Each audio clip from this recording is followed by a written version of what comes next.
I'm joined by Richard Meredith. Richard, you're helping to lead the redevelopment at Kuwait International Airport. So can you provide us with a quick overview of exactly what this project involves exactly? Thank you, Ryan. Yes, it's the next exciting thing, I think, in the Middle East. We started a couple of years ago. I'm with Limak, we're the main contractor for Terminal 2.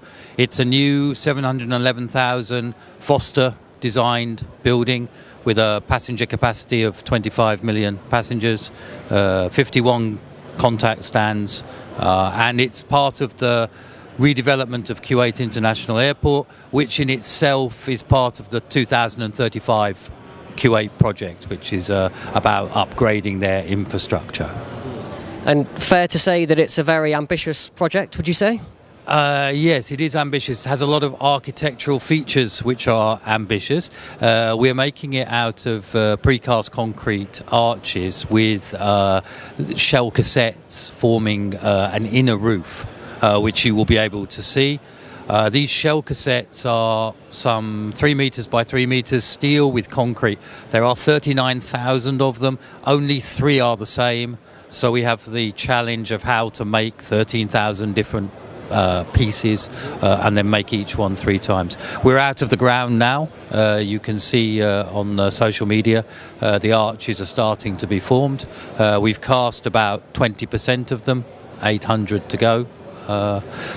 So this year is about building the structure and into 2019. And then in 2021 will be the finishing off of the building. We're scheduled to open in 2022. Okay, and in terms of the passenger experience and what travellers might be able to expect, are you able to shed any light on that at this stage? Yeah, so I guess we're lucky and unlucky. Things can take a little time in the Middle East, and so actually the design was prepared at a time when innovation hadn't got maybe to this stage. So that gives us a bit more of a blank piece of paper. That's lucky because it means that we can now think about it today. And at the moment we're out for a provisional sum for all the ICT works. And into that we can build the latest things. Also, I know that the government of Kuwait is thinking about operators. They're thinking about how this new building will end up being operated. So we've got a blank piece of paper, really, in terms of what we can do.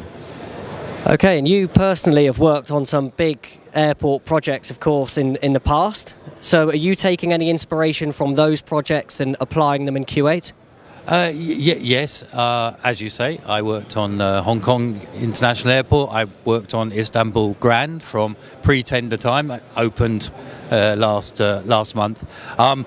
I think that's one of the reasons that we were successful in the bid for Kuwait Terminal 2.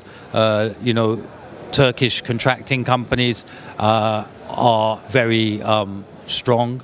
And Limak is also not just a construction company, it's a business, it's into concessions. So it understands the downstream part of how this airport terminal will work. And I think they will definitely see the benefit for that when we come to the ORAT stage. We're not leading ORAT, we just have to support it.